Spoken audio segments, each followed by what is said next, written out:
This video is about our Liquid Intelligence115 Super Waterless Motocross Coolant. Here it is here. It comes in a 1.5 litre container, which is generally enough to do one dirt bike. We get asked all the time, how do I apply the product? That's what this video is all about.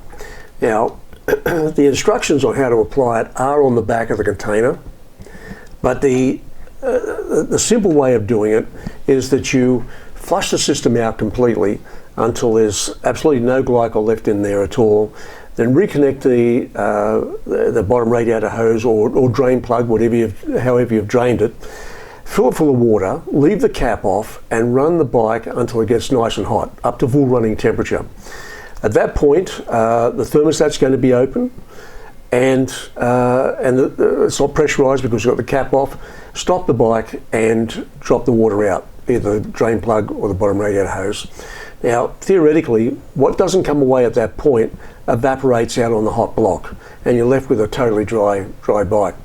Now, if you felt, for any reason whatsoever, that there may be a little bit of water left, a simple method to get the last of it out is to just go down to Bunnings and buy, say, a 500ml bottle of methylated spirits. Pour that in. Of course, don't start it whilst you've got the methylated spirits in there, and then let it evaporate out, and it'll mix with the water and just evaporate out of the system. But strain it out, and what is left behind will just come away with the temperature of the day. And once you've got it nice and dry, all you do is add the product, put the cap on, and that's all you have to do.